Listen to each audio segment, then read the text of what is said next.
ბათუმის ნავიგაციის უნივერსიტეტში შორეული ნაოსნობის კაპიტნის ანატოლი ჭარბაძის სოვლისადმი მიღწეული ღონისძიება გაიმართა. იგი ამავე უნივერსიტეტში 8 წლის განმავლობაში გემთწამყვანი ფაკულტეტის დეკანის თანამდებობაზე მუშაობდა. შეხვედრას მოქმედი მეზღვაურები, კაპიტნის ოჯახი და მეზღვაურთა პროფკავშირების წარმომადგენლები ესწრებოდნენ. შეხვედრაზე შავ ზღვაში მოღვაწე მეზღვაურებისა და აჭარაში საზღვაო ნაოსნობის განვითარების ისტორიაზე ისაუბრეს.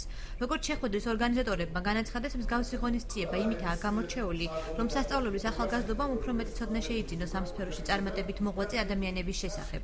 დღეს ჩვენს უნივერსიტეტში ტარდება შორნაოსნობის კაპიტნის ბატონი ანატოლი ჭარბაძის სოვლისადმი მიღწეული დღე.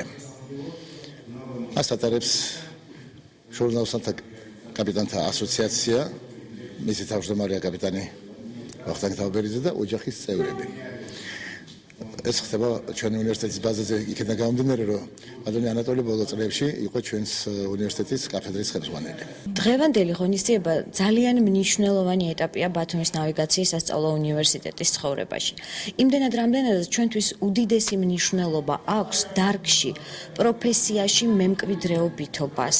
ჩვენ შევეცადეთ დღეს მოგვეგონებინა ბატონი ანატოლი ჭარბაძე, რომელიც ერთ-ერთი პირველთაგანი იყო, ვინც მონაწილეობდა ჩვენი დაწესებულების შექმნაში და ამასთანავე გაგვეხსენებინა ყველა ის ცნობილი და გამოჩენილი კაპიტანი, რომელიც თანამშრომლობდა ამ დაწესებულებასთან.